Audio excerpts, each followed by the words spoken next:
Hello, I am Meshell Baker, the Chief Confidence Igniter, and today you are coming to me with a moment with Meshell, where I just talk about things that help us to think about how to be grateful, how to be positive, how to look for favorable outcomes in your life. And I do this for individuals, teams, and organizations, and this is on my channel. So today I want to talk about what's wrong with being, feeling, and making things wrong.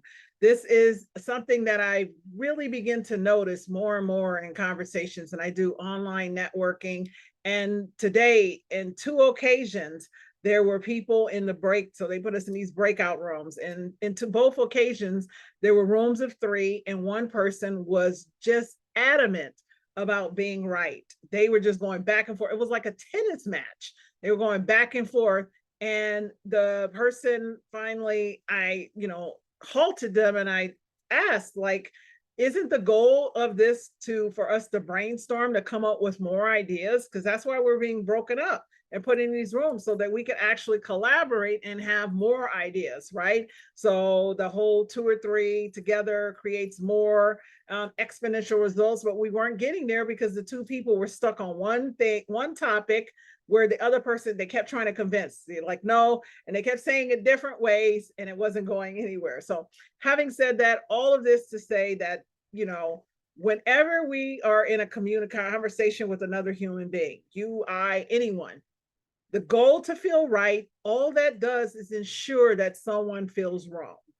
And I'll ask you, do you like feeling wrong? If you do not like feeling wrong, whenever you are digging your heels in, when you are stuck in a stance, when you're posturing and have the need to feel right, you are only ensuring that the person or persons you're speaking with feel wrong. And if you don't like that feeling, why would you intentionally do that to another human being? And secondly, why do you think or believe that that's going to create a greater outcome? See, the goal of communicating with other people in the business arena, especially, is that we do business together. We collaborate. So we're doing recommendations or referrals or repeat business. Something expansive is meant to happen from that conversation and that communication.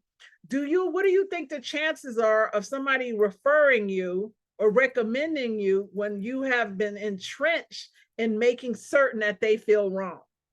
Probably close to zero. As I'm thinking, ain't never gonna happen. So again, instead of doing that and ensuring that other people feel wrong, this is a great opportunity for you to actually back away and get curious and start asking questions, or to actually just say, hey, sounds like we're never going to come to an agreement on this and the purpose of this meeting. So just go back to the purpose of the meeting. The purpose of the meeting was that we would brainstorm to come up with more ideas. And it seems like we're cycling through this one. Why don't we just put that to the side? Nobody has to be right or wrong. And let's move forward and create something different, new, and amazing. Now, I've said that on occasions, and I still have that feeling, right? That's that old disrespect is what rears up for me. When I'm trying to be right, it is a feeling triggered in me where I'm thinking that someone else is disrespecting me or they think they're better than me, which is all false, right? Because it goes back to, can't nobody think they're better than me because I don't know what they're thinking. It only is what I think about myself. As long as I think that I'm amazing, which I do, then you can't think you're better than me. It's absolutely and utterly ridiculous. So it all goes to our self-talk. What are we saying to ourselves? So the acronym I created for wrong is that WRONG. And I have challenges spelling once I create acronyms. So the W is for worrying. You're worrying about worrying still times. Remember, you only have two choices at any given moment, right? Well, you have multiple choices. But you can either focus on the fact that it's going to go well or it's going to go wrong. So worrying takes away from all your power to actually generate and attract to you favorable, positive, powerful, and profitable outcomes. So when you're worried, you're actually drawing onto you things that are going to go well. We literally have the power to draw on, to attract, to magnetize to ourselves incredible outcomes. The challenge is that most people they're so scared. They want to hedge their bet.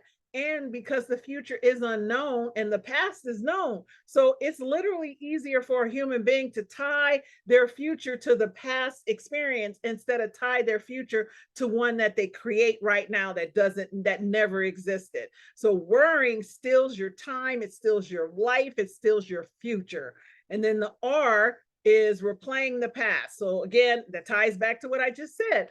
More people, when they worry, they're thinking about what already happened, what the person did or didn't do, what happened the last time I did this, or something similar, or someone told me it was going to go bad, or I know people who had bad outcomes. So they actually replay past occurrences instead of recognizing the future has not happened. It is yours to create. You can create and generate whatever future you have as long as you become resolute, you become relentless in your pursuit that you deserve the best and nothing but the best is coming your way. And you allow it to come the way it's meant to come. Not exactly what you want. Instead, start just seeking what is in my best interest. And the reason people can't get there is because they don't have clarity. They're random and all over the place. Get clear and then focus with clear laser focus, clear laser, intention on whatever that is. Obstacles are hard. So the O is obstacles. So obstacles are problems or setbacks. So all those things that are hard. So you got to remember, whatever you say to yourself, if you follow me and listen to me, it can only be whatever you say it is. So as long as you keep saying it's hard, guess what? It's going to be hard. So again, when you actually understand that obstacles are meant to grow you, to refine and define your character, to give you an opportunity to remember all that you know, all that you're made of, all you're capable. And it doesn't mean you're going to get it right. It doesn't mean that you won't make a mistake. It doesn't mean that you won't fall flat on your face. What it does mean is that it's strengthening you. It's like going to the gym. You're building your mental muscle so that no matter what you're faced with, you go through it instead of pausing and leaning back and running from it. You go through it because there's something absolutely and utterly amazing that happens when a human being goes through their fear. That's confidence that you create for yourself that no one can take away. So the more you face down your obstacles, the less the people and the chatter around you about somebody trying to make you feel wrong, you won't even be bothered by it because you know it's something wrong with them, not you, not the conversation. The N is negative thoughts. Again, all of its ties. Everything you're thinking is against yourself. So the minute you start worrying, you're negatively thinking about what could go wrong, what they didn't say, what they did say. And this is going back to that self-talk, the conversation you have in your head. I'll remind you, as you follow me, your goal is to turn that critic into your champion. That critic is meant to tell you amazing things. I'll give you an example. Today, I was on a call with a potential client, and it was an amazing call. And she was asking questions, and I looked at it, and I knew I had a call to go on a networking meeting. Well, I got a potential client in front of me in a networking meeting. What are you going to choose? Of course, I chose the potential client.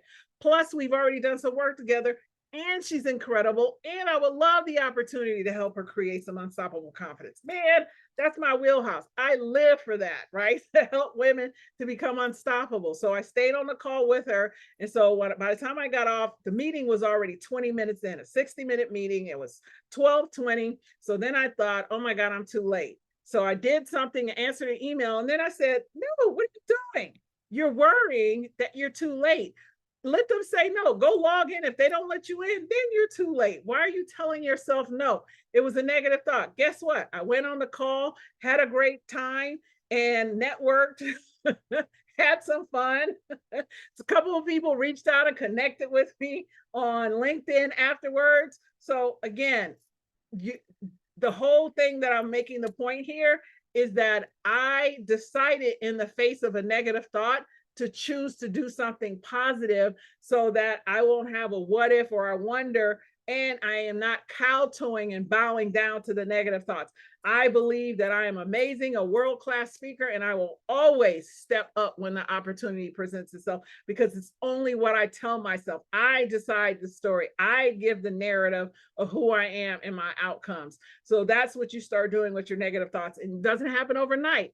It is a consistent, persistent resistance that you will be forcing yourself to speak. And then you'll wake up one day and you'll be speaking about yourself kindly, or you'll have a moment and you'll say something amazing. And then before you know it, it's happening more and more and more. It takes time. And without your decision, it'll never happen. And then the final letter is G, guilt and shame. So when things don't go our way, when we do make mistakes, which are inevitable, they are imminent, you are going to make a mistake sooner than later. You're going to say something that probably didn't come out right. You're going to have somebody not agree with you. You're going to have somebody probably take a shot at you and say something that causes your feelings to rear up. It's life. The one consistent thing about life is constantly lifing. You are going to constantly be met with things that are unplanned and unexpected. You're constantly going to have feelings that make you feel uncomfortable, uncertain, and insecure, right? That is a part of being a human being. So your ability to prepare yourself for the feeling, you can't prepare yourself for the incident or the person that is going to, that's the feeling or the circumstance, because you don't know what's going to happen.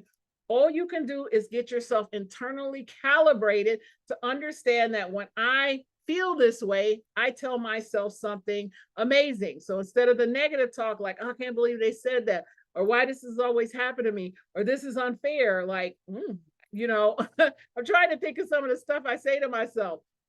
Most of the time, I'm like, I tell myself, I'm amazing. My clients will say, I'm formidable. So my clients make up their own terms for themselves. We all have our own little mantras. So my personal mantra is, I'm amazing. And anything that's not amazing, it's telling me that it's an opportunity for me to demonstrate the belief that I'm amazing. So I'm either it's a lesson or a blessing. It's challenging me to be a blessing to someone, or it's teaching me a lesson of how to stand in my beliefs, regardless of the circumstances. So that's it, right? So again, there is nothing wrong here.